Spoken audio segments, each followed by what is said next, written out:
இன்றைய முதல் வாசகத்தின் வழியாக இறைவன் நமக்கு கொடுக்கக்கூடிய செய்தி என்ன என்று நாம் ஆழமாக சிந்திக்கிற பொழுது இரண்டு கதாபாத்திரம் நம் முன் வைக்கப்பட்டிருக்கிறது, தாவீது, சவுல். எனவே இந்த இரண்டு பேருடைய அழைப்பு, இவருடைய வாழ்வு, இந்த இரண்டு பேர்களை நாம் ஒப்பிட்டு பார்த்து இதிலே சிறந்தவர்கள் யார் என்று நாம் தேர்ந்தெடுத்து அவர்களை நாம் பின்பற்ற அழைக்கப்படுகிறோம் என்பதுதான் இன்றைய முதல் வாசகத்தின் வழியாக இறைவன் நமக்கு கொடுக்கக்கூடிய செய்தி. எனவே இந்த தாவீது, சவுல் இந்த இரண்டு பேருக்குமான ஒற்றுமை என்ன என்று நாம் பார்க்கிற வேளையிலே இந்த இரண்டு பேருமே இஸ்ராயல் மக்களுடைய அரசராக இருந்தவர்கள். இது முதல் ஒற்றுமை. இரண்டாவது, இன்றைய வாசகம் நமக்கு சொல்வது போல இறைவாக்கினர் சாமுவேலால் இரண்டு பேருமே அபிஷேகம் செய்யப்பட்டவர்களாக இருக்கிறார்கள், அரசராக அருள் பொழிவு செய்யப்பட்டவர்கள் என்பதுதான் இந்த ஒரே ஒற்றுமையாக இருக்கிறது. ஆனால் வேற்றுமை என்று பார்க்கிற வேளையிலே இன்னும் நிறைய கருத்துக்கள் இருப்பதை பார்க்கிறோம். முதலாவதாக இந்த சவுல் மன்னன், இவன் மக்களால் முதலாவது அரசராக தேர்ந்தெடுக்கப்படுகிறார். நடந்தது என்ன? நாம் கடந்த நாட்களிலே வாசிக்க கேட்டோம். இஸ்ராயல் மக்களுக்கு யாவே இறைவன் மட்டும்தான் ஒரே அரசராக இருந்து அவர்களை வழிநடத்தி கொண்டிருக்கிறார்.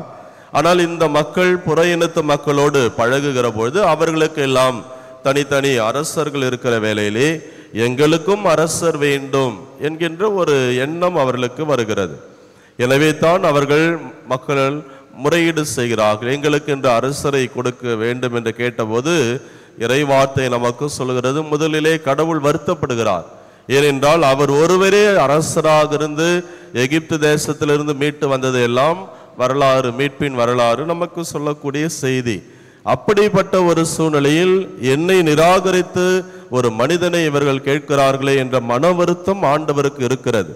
இருந்தாலும் கூட அவருடைய அந்த சுதந்திரத்தை இறைவன் மதிக்கக்கூடியவராக இருக்கிறார். எனவே இந்த சவுலை அரசராக அவர்களுக்கு கொடுக்கிறார். இது மக்கள் தேர்ந்தெடுத்த ஒரு அரசனாக இருக்கிறார். ஆனால் தாவீது பார்க்கிற வேளையிலே தாவீது மக்களால் தேர்ந்தெடுக்கப்படவில்லை, மாறாக யாவே இறைவனால் தேர்ந்தெடுக்கப்பட்டார். அதைத்தான் இன்றைய முதல் வாசகம் மிக தெள்ள தெளிவாக நமக்கு சொல்கிறது. அதையும் தாண்டி இன்றைக்கு பதிலுரை பாடலே என் ஊழியன் தாவீதை நான் கண்டுபிடித்தேன் என்று சொல்லப்படுகிறது. எனவே முதல் வேற்றுமை, சவுல் மக்களால் தேர்ந்தெடுக்கப்பட்டவர், தாவீது இறைவனால் தேர்ந்தெடுக்கப்பட்டவர். இரண்டாவது, இந்த சவுல் மன்னனை பார்க்கிற வேளையிலே உடல் தோற்றம் ஒரு உயரமான திடகாத்திரமான ஒரு மனிதராக இருக்கிறார். இதைத்தான் மக்கள் எல்லாரும் வெளி தோற்றத்தை பார்த்து இவரை எங்களுக்கு அரசராக கொடுத்தால் நன்றாக இருக்கும் என்று நினைக்கின்றார்கள். ஆனால் தாவீதனுடைய உடல் தோற்றம் அவ்வளவு ஒரு பெரிய அளவிலே சொல்லப்படவில்லை. இன்றைய முதல் வாசகம் சொல்லப்படுகிறது, அந்த மனிதர் வெண்ணை சிகந்த மேனியும் ஒளிரும் கண்கள் உடைய ஒரு சிறுவனாகத்தான் அவர் இருக்கிறான்.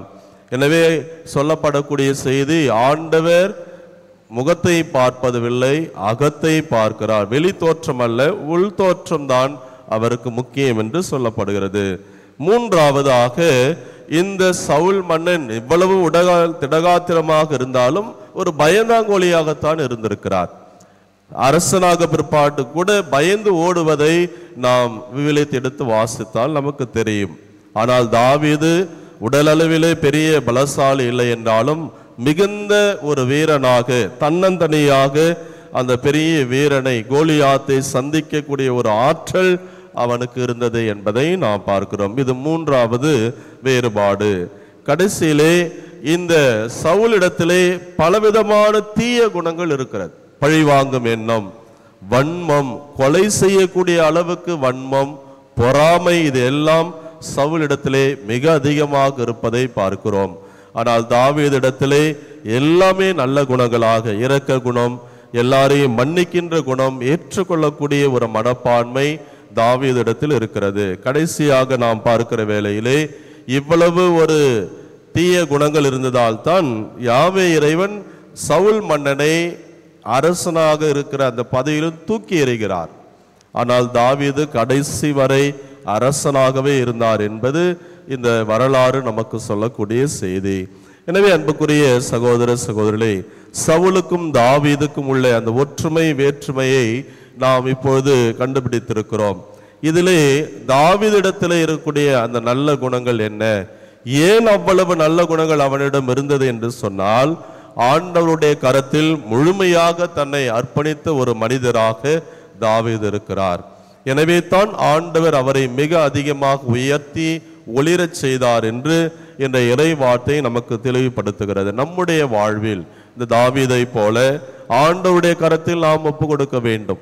அவர் நம்மை பார்த்து கொள்வார், எப்படி வேண்டுமானாலும் நம்மை பயன்படுத்துவார். அதைத்தான் கொல்கத்தா நகர் புனித அன்னை தெரேசா வாழும் புனிதையாக இருந்து அவர்கள் அடிக்கடி சொல்லக்கூடிய ஒரு வார்த்தை, ஆண்டவருடைய கரத்தில் நான் ஒரு சிறிய பென்சில், என்னை வைத்து அவர் எதை எழுத வேண்டும் என்று நினைக்கிறாரோ அதை எழுதி கொள்ளட்டும், ஆண்டவரிடத்திலே முழுமையாக நான் என்னை ஒப்படைத்திருக்கிறேன் என்று அன்னை தெரேசா அவர்கள் அடிக்கடி தன்னுடைய சகோதரிகளுக்கு சொல்வார்களாம்.